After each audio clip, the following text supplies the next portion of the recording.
Assalamualaikum warahmatullahi wabarakatuh.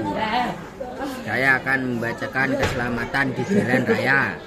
Sejak belakangan ini tingkat kecelakaan jalan raya semakin meningkat. Banyak nyawa korban dalam tragedi tersebut. Oleh karena itu, kita seharusnya waspada dan berusaha mengurangi tingkat kecelakaan di jalan raya itu. Langkah-langkah salah satu usaha mengurangi tingkat kecelakaan jalan raya adalah dengan memberi pendidikan tentang peraturan di jalan raya kepada siswa. Adalah dengan memberi pendidikan tentang peraturan di jalan raya kepada siswa. Contohnya melalui mata pelajaran PKJR, Pendidikan Keselamatan Jalan Raya. Siswa diberikan informasi tentang maksud simbol pada papan keselamatan jalan raya dan langkah-langkah keselamatan yang harus diambil ketika berada di jalan raya dan langkah-langkah keselamatan yang harus diambil ketika berada di jalan raya. Ini dapat meningkatkan kesadaran siswa tentang pentingnya menjaga keselamatan di jalan raya. Di samping itu, kita hendakkan menjadi pengguna jalan raya yang baik, tertib, dan mematuhi peraturan yang ada. Meningkatkan kemacetan pada jalan perkotaan maupun jalan luar kota yang diakibatkan bertambahnya kepemilikan kendaraan, terbatasnya sumber daya untuk pembangunan jalan raya, dan belum optimalnya pengoperasian fasilitas lalu lintas yang ada merupakan persoalan utama di banyak negara. Telah diakui bahwa usaha benar diperlukan bagi menambah kapasitas, di mana akan diperlakukan metode aktif untuk pencegahan dan pencegahan agar dapat nilai terbaik bagi suatu pembiayaan dengan mempertimbangkan biaya langsung maupun keselamatan dan dampak lingkungan. Jaringan jalan raya merupakan perasaan transportasi darat yang memegang peranan yang sangat penting dalam sektor perhubungan, terutama untuk keseimbangan disimulkan barang dan jasa. Keberadaan jalan raya sangat diperlukan untuk menunjang laju pertumbuhan ekonomi, sering dengan meningkatkannya kebutuhan sarana transportasi yang dapat meningkau daerah terpencil yang merupakan sentra pertanian.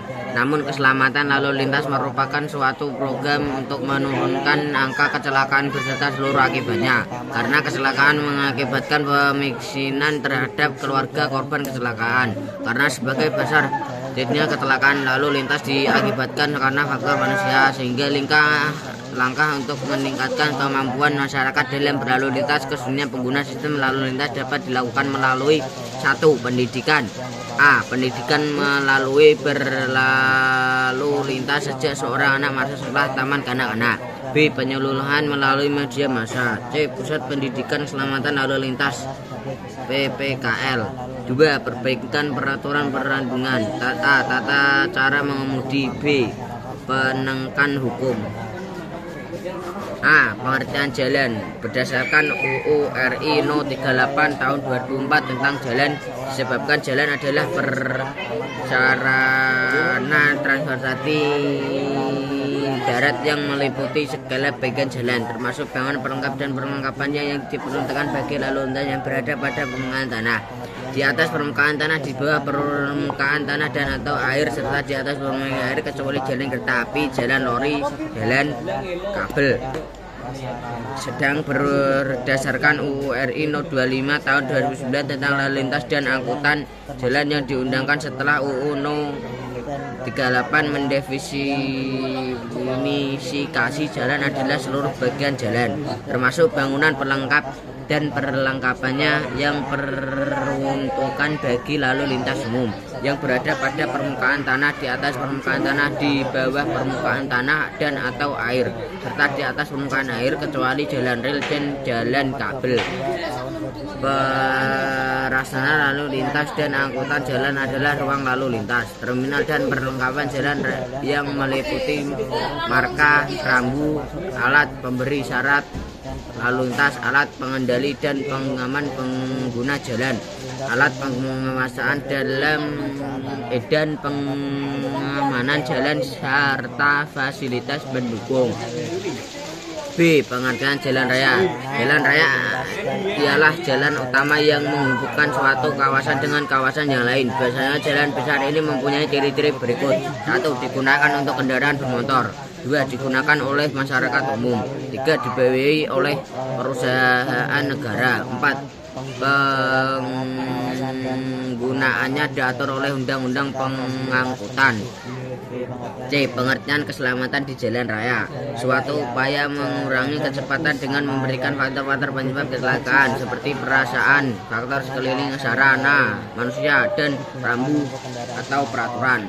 D. Klarifikasi jalan raya. Berdasarkan Undang-Undang No. 38, jalan dapat diklasifikasikan menjadi 2, yaitu jalan menurut fungsi terdiri dari 1. Jalan arteri. Jalan arteri primer adalah ruas jalan yang menghubungkan antara jenjang sesuatu yang berdampingan atau menghubungkan kota jenjang ke-1 dengan kota jenjang kedua. R. D. Sutama 2007. Jika ditunjukkan dari peranan jalan, maka persyaratan yang harus dipenuhi oleh jalan arteri primer adalah sebagaimana berikut. 1. Kecepatan rencana 60 km atau jam. 2. Lebar badan jalan. Kapasitas jalan lebih besar dari volume lalu lintas rata-rata. 4. Jalan masuk dibatasi secara efisien sehingga kecepatan kepanjang jalan dapat tercapai. 5. Tidak boleh terganggu oleh kegiatan lokal lalu lintas lokal.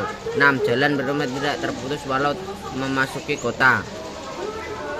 B. Jalan arteri sekunder adalah ruas jalan yang menghubungkan kawasan primer dengan kawasan sekunder ke suatu, atau menghubungkan kawasan sekunder ke suatu dengan kawasan sekunder lainnya, atau kawasan sekunder ke suatu dengan kawasan sekunder kedua. Jika ditunjuk dari peranan jalan, maka persyaratan yang harus dipenuhi oleh jalan arteri sekunder sebagaimana di bawah ini. 1. Kecepatan rencana 30 km per jam. 2. Lebar jalan 8, m. Kepastian jalan lebih besar atau sama dari volume lalu lintas rata-rata. 4. Tidak boleh diganggu oleh lalu lintas lambat. 2. Jalan kolektor. Jalan kolektor primer adalah ruas jalan yang menghubungkan antara kedua dengan kota jenjang kedua atau kota jenjang ke suatu dengan kota jenjang ketiga. R. D. Sutama 2007. Jika ditinjau dari peranan jalan, maka persyaratan yang harus dipenuhi oleh jalan kolektor primer adalah seperti berikut.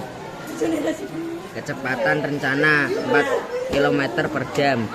Lebar pada jalan 7,0 m. 3. Kepastian jalan lebih besar atau sama dengan volume lalu lintas rata-rata. 4. Jalan masuk dibatasi secara efisien sehingga kecepatan rencana dan kapasitas jalan tidak terganggu. 5. Tidak boleh terganggu oleh kegiatan lokal lalu lintas lokal.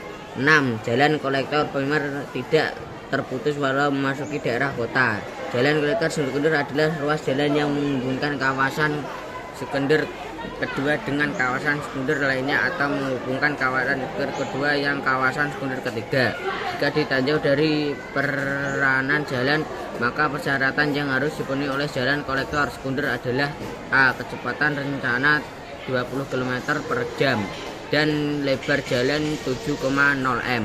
Jalan lokal. Jalan lokal primer adalah ruas jalan yang menghubungkan kota jenjang ke suatu dengan presil, kota jenjang kedua dengan presil, kota jenjang ketiga dengan kota jenjang ketiganya lainnya, kota jenjang ketiga dengan kota jenjang di bawahnya. R. D. Sutama 2007.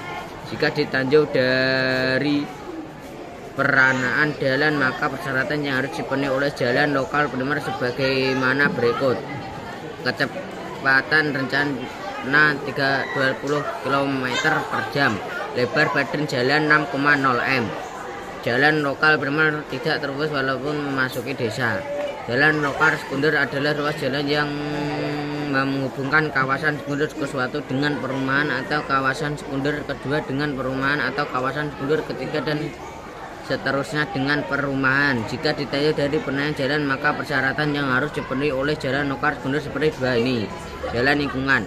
Jalan lingkungan adalah merupakan jalan umum yang berfungsi melayani angkutan lingkungan dengan ciri-ciri seperti pada tabel 2.1 sebagai berikut.